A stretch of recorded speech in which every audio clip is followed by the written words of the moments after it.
I welcome you all in this class. Topics for discussion in this class are demand for foreign exchange and supply of foreign exchange.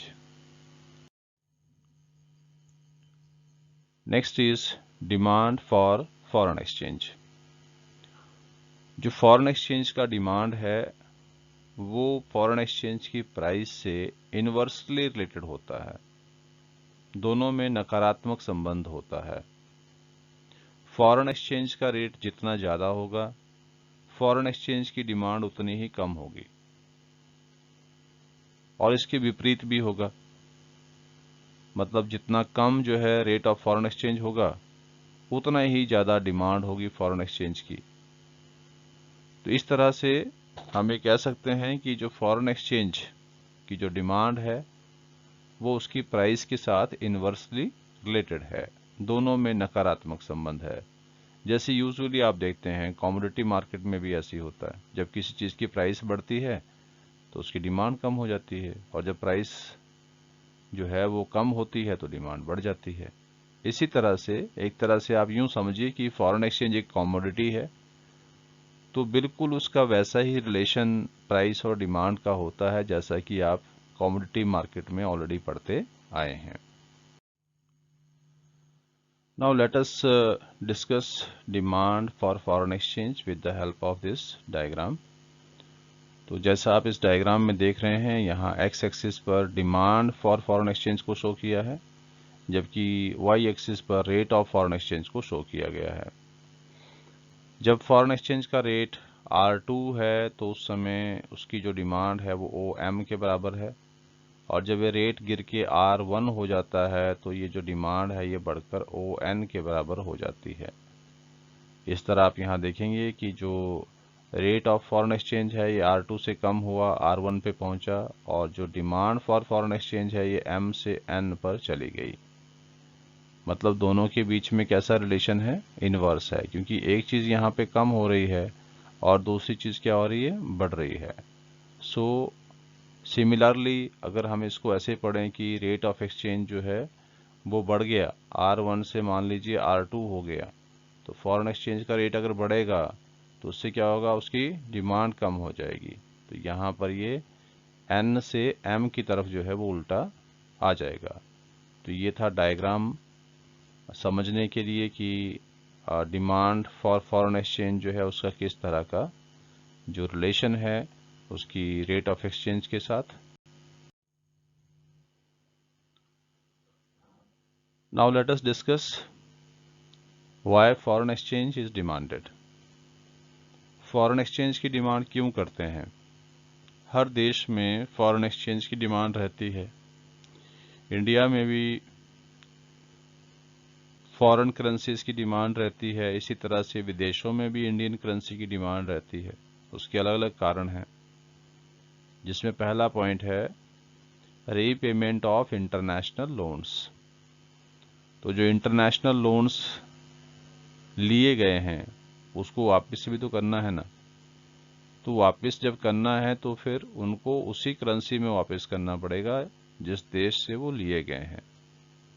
Suppose USA से कुछ loan लिया है, तो उस loan को जब वापस करना है तो USA की करेंसी में ही करना पड़ेगा, USA डॉलर में ही करना पड़ेगा। Next is investment in rest of world. तो जैसे किसी भी इंडियन बिजनेसमैन ने, इन्वेस्टर ने किसी भी दूसरे देश में इन्वेस्टमेंट करना है, वहाँ पर कोई अपना मैन्युफैक्चरिंग यूनिट खोलना है, कुछ भी किसी भी तरह का बिजनेस करना है, तो नेचुरली है उसको उस देश की करेंसी खरीदनी पड़ेगी। तो इसलिए भी फॉरेन एक्सचेंज की डिमांड की जाती है। इसी तरह से अगर सपोज कि कोई फॉरेन इन्वेस्टर्स इंडिया में इन्वेस्टमेंट करना चाहते हैं, FDI जब आता है, तो फॉरेन डायरेक्ट इन्वेस्टमेंट जब करेंगे तो नेचुरली है कि अगर इंडिया में FDI आ रहा है तो फिर जो इन्वेस्टर आ रहे हैं पैसा लेके, तो उनको पहले इंडियन रुपीस में ही उसको कन्वर्ट करना पड़ेगा, तो वो डिमांड करेंगे हमारी करेंसी की। तो जब भी इन्वेस्टमेंट करना हो किसी भी दूसरे देश में तो उसके लिए फॉरेन एक्सचेंज की डिमांड की जाती है। मतलब उसी देश की करेंसी की डिमांड की जाती है जिस देश के साथ मतलब कोई बिजनेस करना हो या वहाँ पर कोई इन्वेस्टमेंट करना हो। Next is imports. तो इम्पोर्ट आप जानते ही हैं, विदेशों से जो हम सामान खरीदते हैं उसको हम इम्पोर्ट कहते हैं। अब किसी भी दूसरे देश से हमने सामान खरीदा है तो उसकी पेमेंट तो करनी पड़ेगी, और जो पेमेंट होगी वो उसी देश की करेंसी में होगी जिस देश से हमने इंपोर्ट किया है। तो import is another cause of the demand for foreign exchange. Next is direct purchases abroad. Direct purchases abroad का मतलब है जैसे कोई भी व्यक्ति दूसरे देश में गया है, घूमने फिरने गया है या किसी और पर्पस के लिए गया है, लेकिन कुछ दिनों बाद वापस आ जाएगा, तो वहाँ पर उस देश में जो वो डायरेक्ट परचेजेस करता है, कुछ भी कोई भी परचेजेस करता है वहाँ पे, तो उसके लिए भी उसको फॉरेन एक्सचेंज तो चाहिए। क्योंकि देखिए ना, अगर सपोज कि कोई व्यक्ति घूमने फिरने के लिए या किसी और पर्पस के लिए किसी भी दूसरे देश में चला गया, तो वहाँ तो वो परचेजेस उसी देश की करेंसी में कर पाएगा, तो नेचुरली है उसको अपने देश की जो करेंसी है उस देश की करेंसी में कन्वर्ट करनी पड़ेगी पहले। इसलिए डायरेक्ट परचेजेस जो की जाती है अब्रॉड में, वो भी एक कारण है डिमांड फॉर फॉरेन एक्सचेंज का। Next is grants and donations. किसी भी दूसरे देश को हमने ग्रांट्स देनी हो, डोनेशंस देना हो, तो फिर वो उसी देश की करेंसी में देना पड़ता है या फॉरेन करेंसी में देना पड़ता है, मतलब जैसे कॉमनली एक्सेप्टेड जो करेंसी हो all over the world. Suppose कि किसी भी देश में कोई भी प्रॉब्लम आ रही है, किसी भी तरह की नेचुरल कैलामिटी है या कोई और दिक्कत है, तो वर्ल्ड कम्युनिटी उसको हेल्प करती है। तो दुनिया के जो अलग अलग देश हैं जो उसको मतलब एक तरह से हेल्प करेंगे, ग्रांट्स देंगे या डोनेशंस देंगे, तो उसको उसी देश की करेंसी में देना पड़ेगा, मतलब इसलिए वो उस देश की करेंसी की डिमांड करेंगे। तो ये भी एक कारण है फॉरेन एक्सचेंज की डिमांड का, grants and donations. Next is payment of factor of production to the rest of world. मतलब एक तरह से हम ये कह सकते हैं कि जो फैक्टर पेमेंट्स हैं जो हमने दूसरे देशों को देनी है, फैक्टर पेमेंट्स। फैक्टर पेमेंट आप समझती हैं, जितनी भी पेमेंट जो हैं फॉर फैक्टर्स ऑफ प्रोडक्शन की जाती है in the form of rent, interest, profit and wages. मतलब जब भी ये रेस्ट ऑफ वर्ल्ड को पेमेंट्स देनी है तो नेचुरली है कि जो भी पेमेंट्स दी जाएंगी वो उसी देश की करेंसी में दी जाएंगी जिस देश में पेमेंट करनी है। तो जितनी भी फैक्टर पेमेंट्स हैं उसके लिए भी फॉरेन एक्सचेंज की डिमांड की जाती है। Next is speculative trading. Speculative trading का मतलब है जैसे लोग करेंसीज को खरीद कर बेचते हैं मार्केट में, मनी एक्सचेंजर जो होते हैं। जैसे इंडिया में बहुत सारे मनी एक्सचेंजर्स हैं, कई सारी फार्म्स हैं जो मनी को एक्सचेंज करते हैं। कोई व्यक्ति जाकर वहाँ उन फार्म्स में अपना पैसा चेंज करवा सकता है। तो कुछ लोग ऐसे हैं जो उसमें बिजनेस करते हैं, एक तरह से करेंसीज को खरीद लेते हैं, उसको कन्वर्ट करते हैं।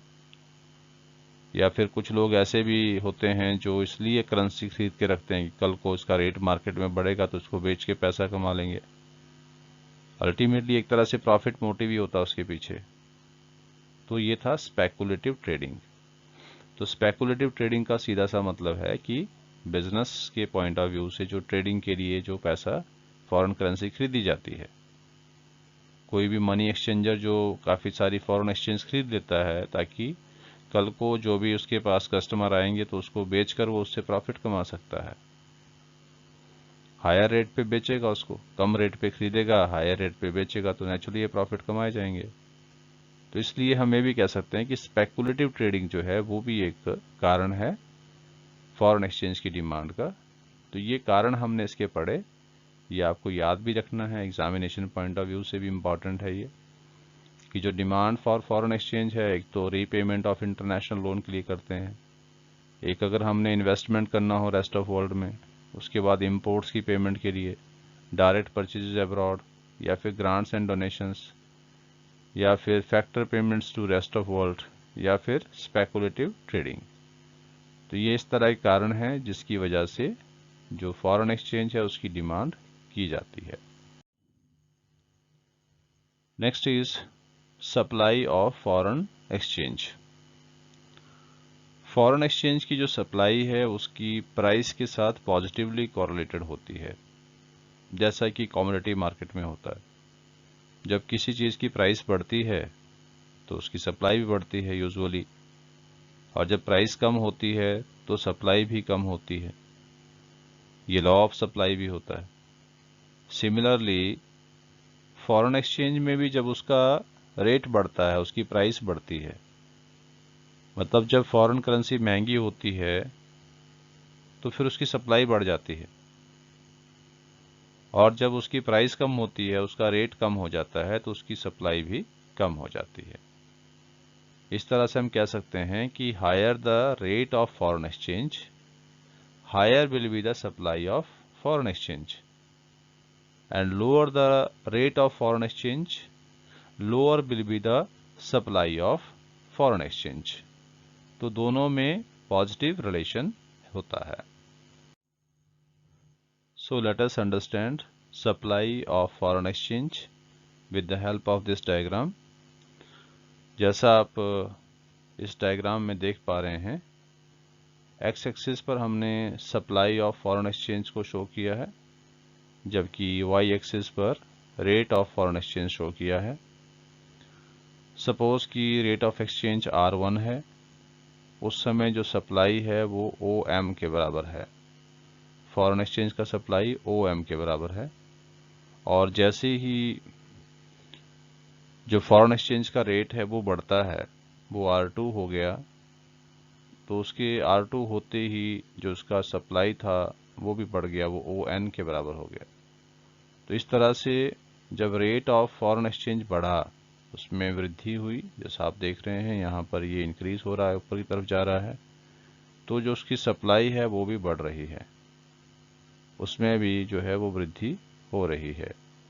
सिमिलरली अगर रेट ऑफ फॉरेन एक्सचेंज जो है वो कम हो रहा है, मतलब उसमें अगर कमी है, R2 से अगर ये R1 पे आया है, तो यहाँ पर उसकी जो सप्लाई है वो भी कम हो जाएगी, ON से ये कम होकर OM पे पहुँच जाएगी। मतलब दोनों में क्या है, पॉजिटिव रिलेशन है। अगर एक चीज़ बढ़ रही है तो दूसरी भी बढ़ रही है। अगर उसका प्राइस बढ़ रहा है तो उसकी सप्लाई बढ़ रही है, और अगर प्राइस कम हो रही तो सप्लाई भी कम हो रही है। So let us discuss about the supply of foreign exchange. ऐसे कौन कौन से सोर्सेज हैं जिससे हमें फॉरेन एक्सचेंज प्राप्त होता है। पहला पॉइंट है एक्सपोर्ट्स। तो एक्सपोर्ट का मीनिंग आप जानते हैं, जो भी हम विदेशों को सामान बेचते हैं उसको हम एक्सपोर्ट कहते हैं।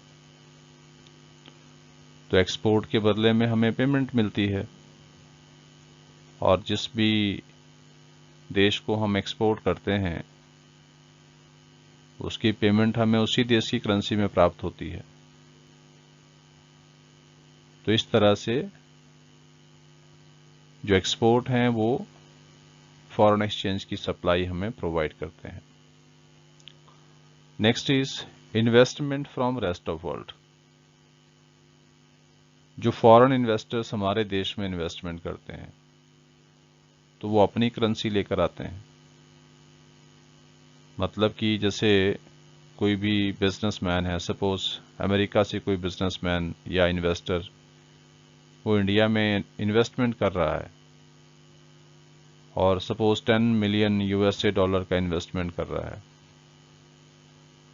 तो अल्टीमेटली हमारे पास 10 मिलियन USA डॉलर का सप्लाई पड़ेगा। वो हमारे देश की करेंसी खरीदेगा, उस करेंसी को कन्वर्ट करवा के, तो सप्लाई बढ़ जाएगी हमारे पास फॉरेन करेंसी की। इसी तरह से direct purchases by rest of world, दूसरे देशों के लोगों के द्वारा हमारे देश में जो डायरेक्ट परचेजेस की जाती है। डायरेक्ट परचेजेस का मतलब है जैसे कोई भी हमारे यहाँ फॉरेनर्स आए हुए हैं किसी भी पर्पस के लिए, घूमने फिरने के लिए आए हैं या किसी और पर्पस के लिए आए हैं, वो हमारे देश में रहेंगे तो कुछ ना कुछ तो यहाँ खाएंगे पिएंगे, कहीं रहेंगे, उसका रेंट देंगे या होटल का बिल देंगे। तो वो क्या करेंगे, पहले अपनी करेंसी को कन्वर्ट कराएंगे इंडियन रुपी में, फिर उस इंडियन रुपी को खर्च करेंगे वो इंडिया में अलग अलग चीज़ों के लिए, परचेजेस के लिए, डायरेक्ट परचेजेस के लिए जो है। तो जो वो कन्वर्ट करते हैं अपनी करेंसी को इंडियन रुपी में डायरेक्ट परचेज करने से पहले, उससे भी हमें सप्लाई मिलती है फॉरेन एक्सचेंज की। Next point is loans from rest of world. जो हम विदेशों से लोन लेते हैं, किसी भी देश से लोन लिया, मान लो जापान से कोई लोन ले लिया, तो फिर वो जापान की करेंसी में मिलेगा, तो हमारे पास जापान की करेंसी की जो सप्लाई है वो बढ़ेगी।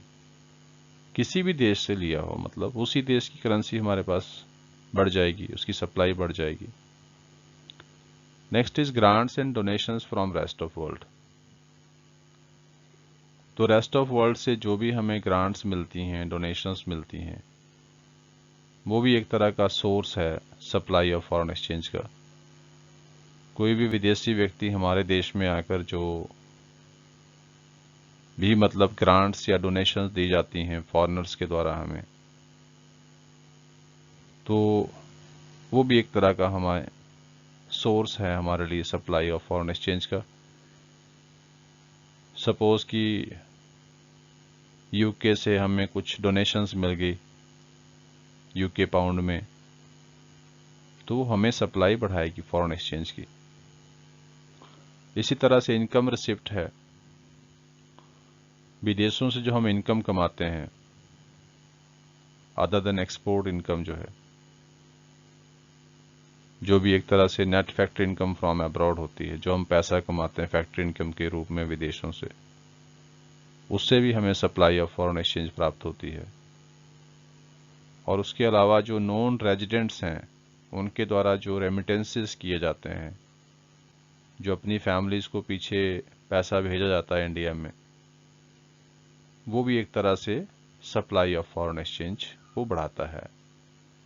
तो इस तरह से जो sources of supply of foreign exchange है उसमें हमने पढ़ा एक्सपोर्ट्स, उसके अलावा investment from rest of world, direct purchases by rest of world, loans from rest of world, grants and donations from rest of world, income receipts and remittances by the non residents.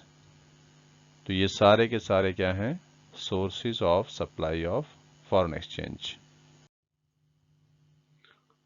I hope that you like this content.